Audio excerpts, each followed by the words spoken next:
Selamat datang, selamat pagi untuk kita semua. Sebelum kita masuk dalam renungan hari Rabu ini, mari kita berdoa. Kami bersyukur Tuhan Yesus untuk semua pertolongan, kekuatan, penghiburan, juga terutama kepastian keselamatan, kebenaran firman-Mu, pribadi Tuhan Yesus yang datang ke dalam dunia, juga Roh Kudus Tuhan yang menghibur kami, menolong kami dalam kami berkiprah sehari-hari. Hari ini Tuhan kami rindu belajar firman Tuhan lagi. Kami menyediakan pemberitaan firman-Mu dari awal sampai akhir. Kami rindu Tuhan belajar sesuatu yang baru, belajar sesuatu yang spesifik, yang menolong kami, memberikan kekuatan, meneguhkan kami, dan menegur kehidupan ini Tuhan. Terima kasih Tuhan Yesus, haleluya, amin. Selamat pagi Bapak Ibu, Saudara dan Saudari sekalian. Sesuai dengan tema bulanan di bulan Februari ini, kita akan belajar tentang ketulusan. Satu kisah yang saya akan angkat hari ini terambil dari, ada 4 sumber. Dari Yohanes dari Yohanes 6 ayat 1-12, dari Matius, dari Markus, dan dari Lukas. Saya akan membacakan untuk kita semua yang terambil dari Markus 6 ayat yang ke-30 sampai yang ke-34. Kisah yang akan kita pelajari hari ini adalah Yesus memberi makan 5.000 orang. Yesus memberi makan 5.000 orang. Kemudian rasul-rasul itu kembali berkumpul dengan Yesus dan memberitahukan kepadanya semua yang mereka kerjakan dan ajarkan. Lalu ia berkata kepada mereka, marilah ke tempat yang sunyi supaya kita sendirian dan beristirahat seketika. Sebab memang begitu banyak orang yang datang dan pergi, sehingga makan pun mereka tidak sempat. Maka berangkatlah mereka untuk mengasihkan diri dengan perahu ke tempat yang sunyi. Tetapi pada waktu itu, mereka bertolak, banyak orang melihat mereka dan mengetahui tujuan mereka. Dengan mengambil jalan darat, segeralah datang orang dari semua kota ke tempat itu, sehingga mendahului mereka. Ketika Yesus mendarat, ia melihat sejumlah besar orang banyak, maka tergeraklah hatinya oleh belas kasihan kepada mereka. Karena mereka seperti domba yang tidak mempunyai gembala, lalu mulailah ia mengajarkan banyak hal kepada mereka. Nah, Bapak Ibu serta saudara sekalian semua, kita dapat membaca dari keempat sumber tentang Yesus memberi makan 5.000 orang. Awalnya Tuhan rindu untuk menyingkir, untuk mencari tempat yang sepi, hanya dia dengan murid-muridnya, untuk beristirahat, untuk kembali lagi ngobrol tentang apa yang murid-muridnya telah ajarkan dan lakukan, karena mereka mendapatkan tugas dari Tuhan. Tetapi di satu momen juga ketika Tuhan mendengar informasi Yohanes Pembaptis harus meninggal, karena kepalanya dipenggal oleh Raja Herodes saat itu. Dan ternyata informasi tersebut didengar juga, diketahui oleh banyak orang. Ternyata tidak jadilah Tuhan Yesus untuk beristirahat. Nah, kalau tema bulan ini bicara tentang ketulusan, menurut KBBI, tulus itu bicara tentang sungguh, bersih hati, benar-benar keluar dari hati yang suci, jujur, tidak pura-pura, tidak serong, ikhlas, sukarela. Ada juga pengertiannya bersih, lurus, berintegritas. Nah, bicara tentang tulus akan berhubungan dengan bicara motif, bicara tentang motivasi, bicara tentang alasan kita untuk melakukan sesuatu. Nah, dari kisah tentang Tuhan Yesus memberi makan 5.000 orang, apa yang dapat kita pelajari tentang ketulusan? Apa yang dapat kita pelajari tentang motif, alasan, motivasi? Kenapa ada beberapa kategori orang-orang yang hadir di momen saat itu? Nah, saya mencatat ada, yang pertama adalah bicara tentang golongan orang banyak. Ketika Tuhan datang saat itu, Tuhan membawa sesuatu pengajaran yang fresh, yang segar, sesuatu yang berbeda, sesuatu yang Tuhan menyampaikannya dengan kuasa, berbeda dengan ajaran yang saat itu ada. Ahli Taurat dan orang Farisi, ajaran-ajaran yang begitu menekan kehidupan orang-orang Israel saat itu. Dan ketika Tuhan menyampaikannya dengan sesuatu yang berbeda, sesuatu yang segar, akhirnya menjadi daya tarik. Bukan hanya bicara tentang pengajaran, tetapi ternyata mukjizat yang Tuhan lakukan. Menyembuhkan orang yang sakit, melepaskan orang dari roh-roh jahat.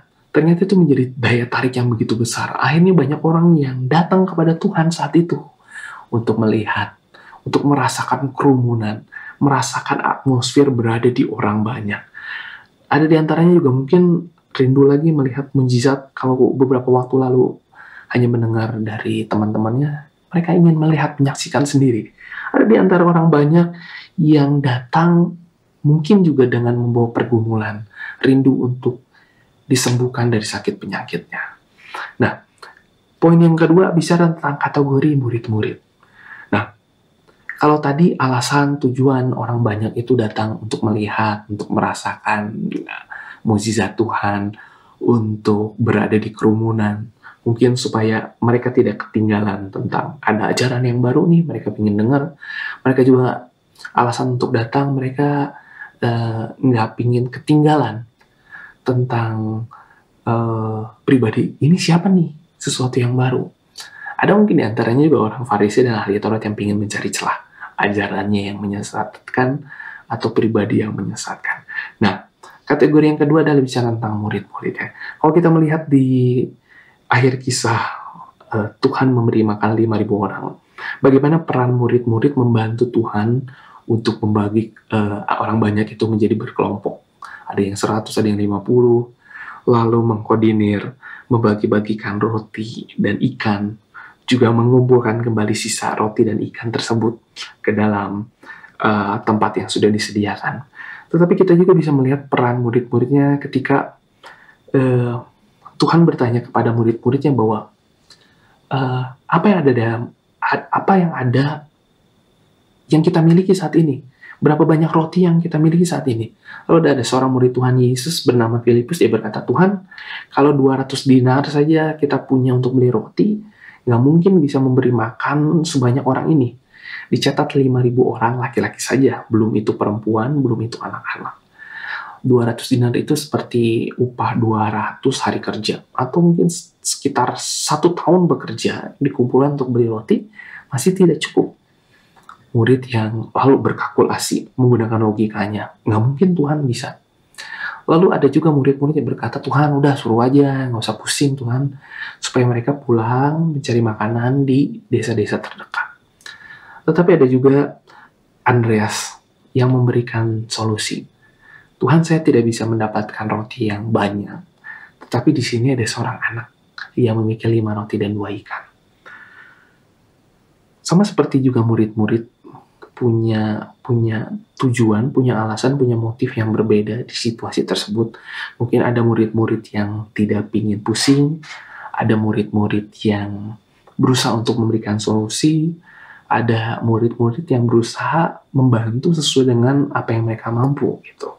Nah, tadi bicara tentang orang banyak, bicara tentang murid-murid, tapi kita juga bisa belajar ketulusan dari motif untuk alasan mereka ada di situ. Bicara tentang seorang anak kecil yang akhirnya dia menyerahkan bekal yang orang tuanya berikan, berisikan 5 roti dan 2 ikan.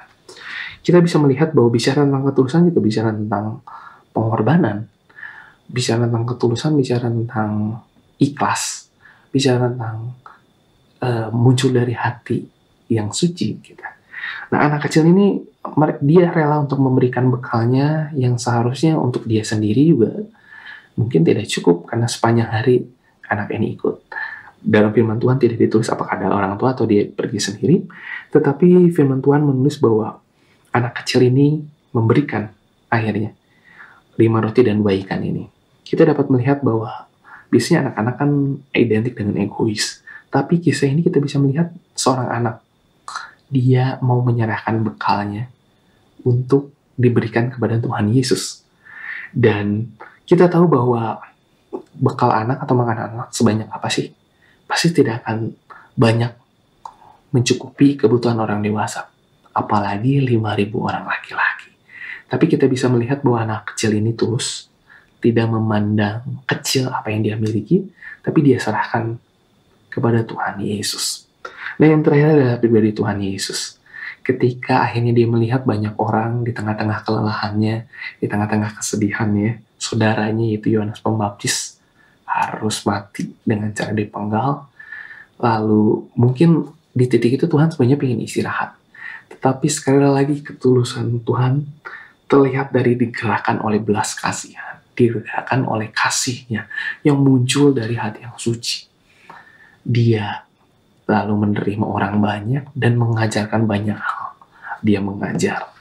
Lalu ternyata belum cukup di situ, oleh belas kasihannya juga Tuhan digerakkan untuk memberi makan 5.000 orang. Kalau kita bisa melihat bahwa ketika Tuhan bertanya apa yang ada yang kita miliki saat ini, dan murid-murid saat itu saya berkata, Tuhan kita punya bekal ini, Tuhan kita punya beberapa roti yang seperti demikian. Kalau kita bisa melihat bahwa mungkin murid-murid dan Tuhan Yesus pun saat itu tidak membawa bekal, sehingga dia harus mencari sumber lain, bahkan dia harus akhirnya menggunakan bekal dari seorang anak.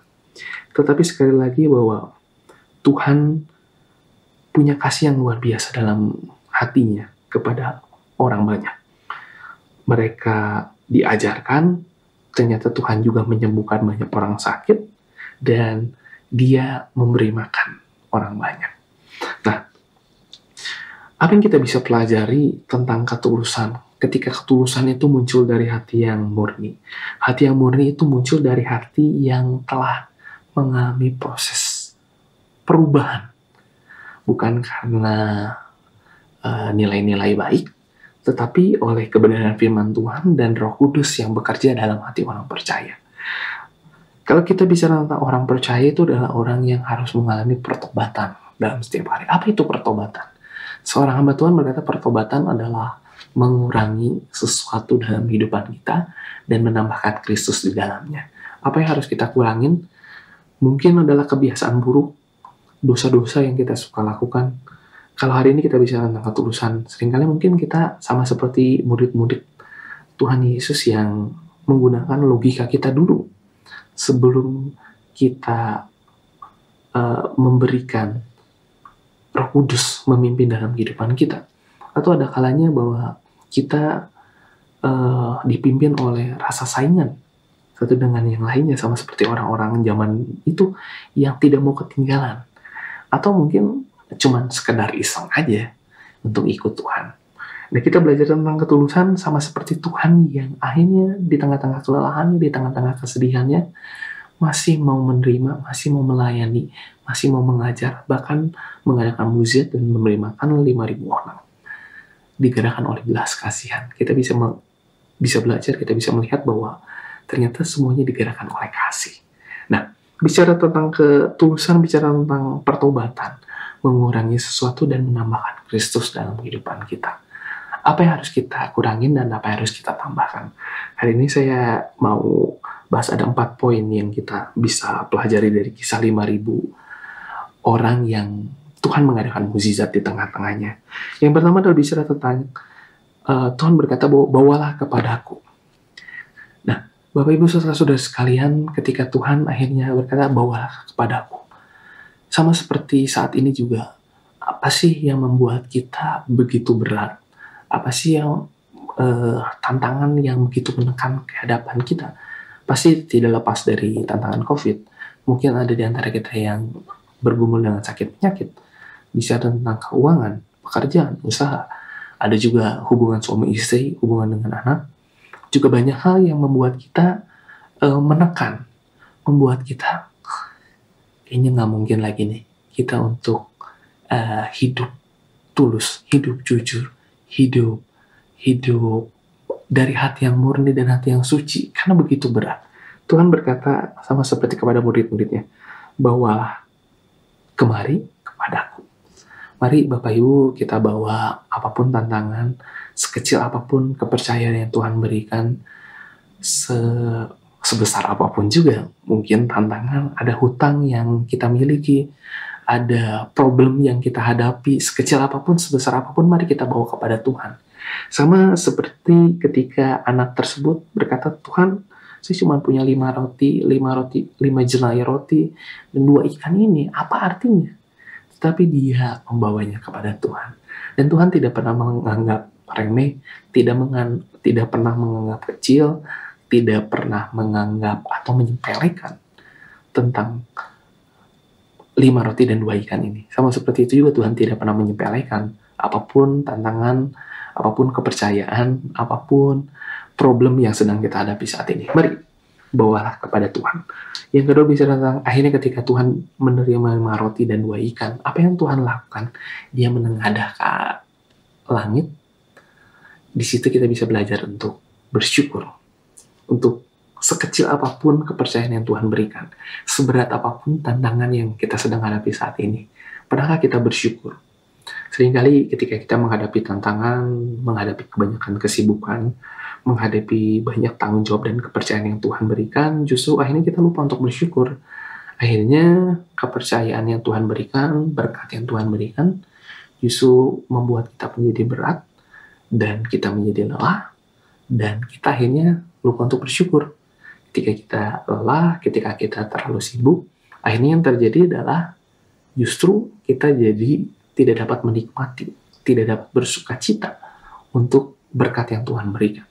Atau di tengah-tengah kita sedang menghadapi tantangan, ketika kita akhirnya fokus kepada masalah, melihat masalah terus, akhirnya kita lupa. Padahal banyak hal loh yang Tuhan sudah berikan, banyak jalan loh yang Tuhan sudah bukakan beberapa waktu lalu. Kita lupa.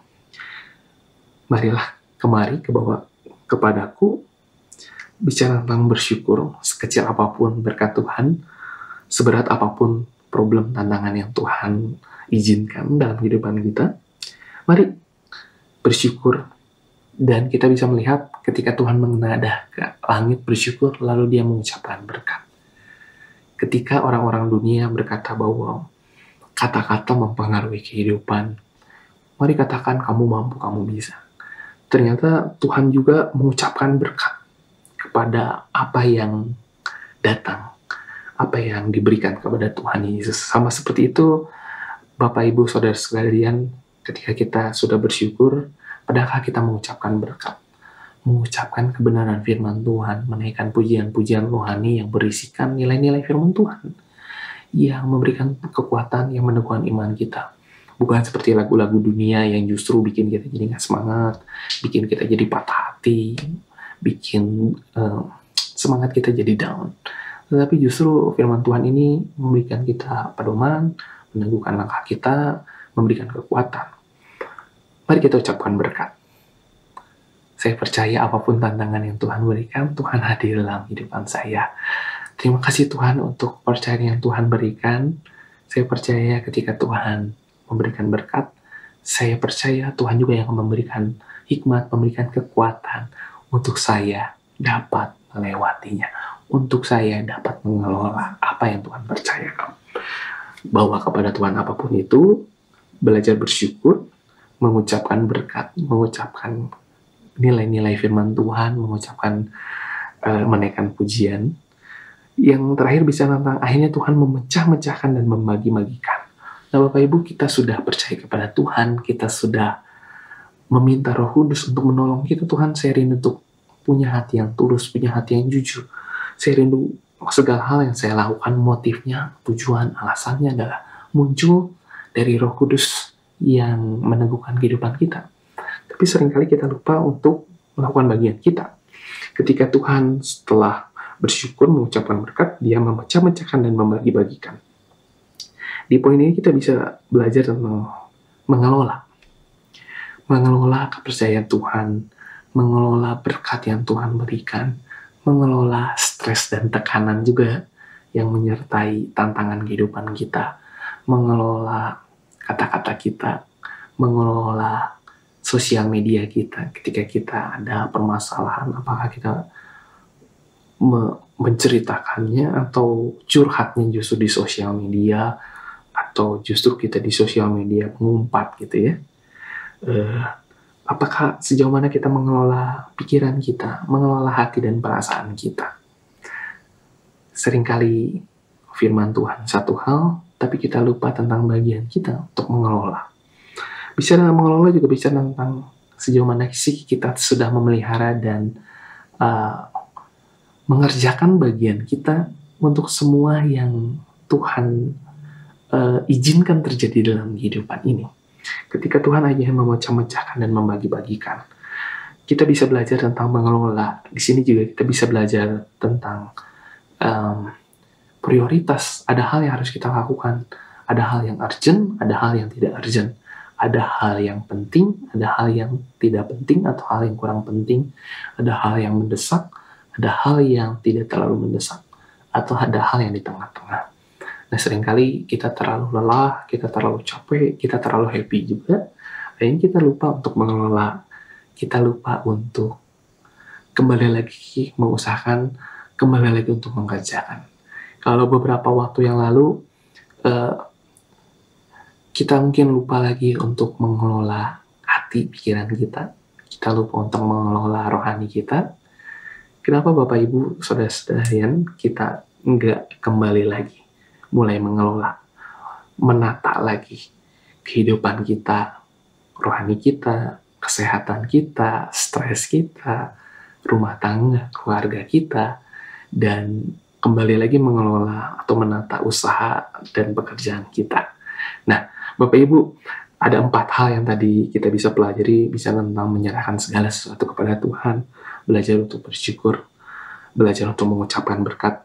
Yang terakhir adalah berusaha untuk mengelola, untuk berkat-berkat tantangan, problem yang Tuhan percayakan dalam kehidupan kita. Dan bicara ketulusan, semuanya sekali lagi based on kasih yang Tuhan berikan. Hati yang murni, hati yang suci, hati yang terus mengalami pembaruan dalam kehidupan kita. Kalau waktu-waktu yang lalu mungkin kita sudah gagal, waktu-waktu yang lalu kita sudah punya target, kita sudah punya tujuan dalam masuk ke 2021, tapi akhirnya kita lupa lagi untuk menjadi serupa dengan Tuhan, biar kebenaran firman Tuhan hari ini yang kita pelajari, sama seperti anak kecil yang tulus untuk memberikan, menyerahkan sesuatu yang simpel, sesuatu yang kecil, tetapi Tuhan bisa melakukan mukjizat, melakukan perkara yang luar biasa untuk bisa menjadi berkat bagi 5.000 orang laki-laki, bahkan mungkin 15.000 orang saat itu.